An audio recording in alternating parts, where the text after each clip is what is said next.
ಈ ಹಿಂದಿನ ಸರ್ಕಾರಗಳು ಮಾಡಿದಂತೆ ಅಧಿಕಾರಿಗಳನ್ನು ಶಾಸಕಿಯನ್ನು ನಾಮನಿರ್ದೇಶನ ಮಾಡಿದರೆ ಅವರವರ ಕ್ಷೇತ್ರದ ಕಾರ್ಯಗಳಲ್ಲಿ ಮುಳುಗಿ ಹೋಗುವ ಅವರು ವಕ್ಫ್ ಬೋರ್ಡ್ನಲ್ಲಿ ಎಷ್ಟರ ಮಟ್ಟಿಗೆ ಮಹಿಳಾ ಪರ ಧ್ವನಿ ಆಗುತ್ತಾರೆ, ಬೀದಿಗಿಳಿದು ಕೆಲಸ ಮಾಡುತ್ತಾರೆ ಎಂಬುದು ಸತತ ಪ್ರಶ್ನೆ. ವಕ್ಫ್ ಬೋರ್ಡ್ನ ಚುನಾವಣೆಗಳು ಮುಗಿದ ತಿಂಗಳುಗಳು ಕಳೆಯುತ್ತಾ ಬಂದರೂ ಅಧ್ಯಕ್ಷ ಗಾದಿ ಹಿಡಿಯಲು ಪೈಪೋಟಿ ನಡೆಸುತ್ತಿರುವವರು ವಕ್ಫ್ ಬೋರ್ಡ್ಗೆ ಧಾರ್ಮಿಕ ಗುರುಗಳು ಮತ್ತು ಮಹಿಳಾ ಸದಸ್ಯರನ್ನ ಸರ್ಕಾರ ನಾಮನಿರ್ದೇಶನ ಮಾಡುವುದನ್ನೇ ಕಾಯುತ್ತಾ ಕುಳಿತಿದ್ದಾರೆ.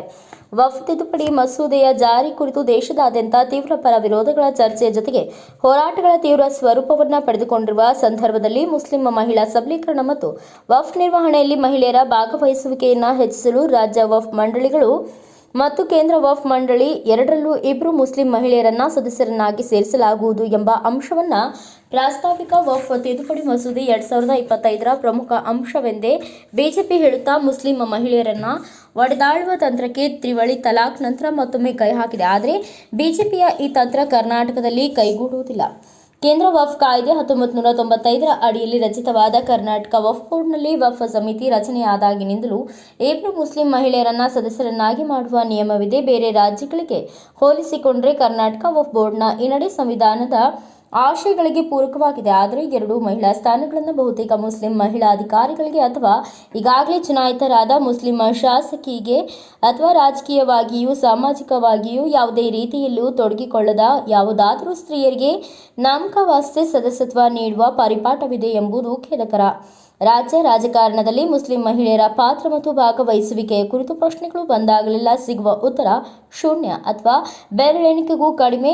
ನೆರೆಯ ರಾಜ್ಯಗಳಿಗೆ ಹೋಲಿಸಿಕೊಂಡರೆ ರಾಜಕೀಯ ಮತ್ತು ಸಾಮಾಜಿಕ ಹೋರಾಟಗಳಲ್ಲಿ ತೊಡಗಿಕೊಂಡಿರುವ ಸ್ತ್ರೀಯರ ಸಂಖ್ಯೆಯು ನಮ್ಮ ರಾಜ್ಯದಲ್ಲಿ ಕಡಿಮೆ ಇದೆ.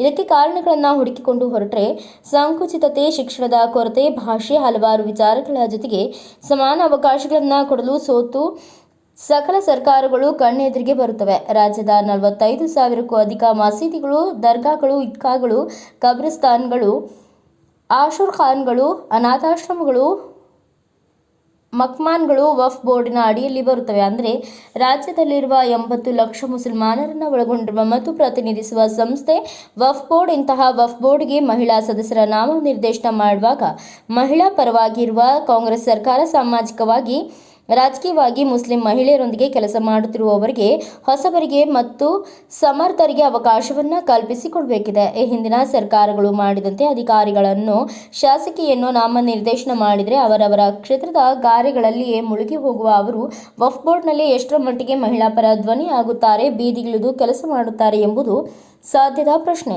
ಮುಸಲ್ಮಾನ್ ಮಹಿಳೆಯರ ನಾಯಕತ್ವಕ್ಕೆ ಅಡಿಗಲ್ಲು ಹಾಕುವ ಹೊಣೆಗಾರಿಕೆಯನ್ನ ಕಾಂಗ್ರೆಸ್ ಸರ್ಕಾರ ಹೊರುವ ಮೂಲಕ ಬಿಜೆಪಿಯ ಒಡೆದಾಳುವ ಕಾಯ್ದೆಗೆ ಸೆಡ್ ಹೊಡೆಯುತ್ತಿದೆಯೋ ಇಲ್ಲ. ಈ ಹಿಂದೆಯಂತೆ IAS, KS ಅಧಿಕಾರಿಗಳನ್ನು ನಾಮನಿರ್ದೇಶನ ಮಾಡಿ ನಾಮಕಾವಾಸ್ತೆ ಮಹಿಳಾ ಪ್ರಾತಿನಿಧ್ಯ ನೀಡುತ್ತಿದ್ದೇವೆ ಎನ್ನುವ ಹಿಂದಿನ ಸರ್ಕಾರಗಳ ಹಳೆ ಚಾಳಿಗಳನ್ನೇ ಮುಂದುವರಿಸುತ್ತಿದ್ದಾರೋ ಕಾದು ನೋಡಬೇಕು.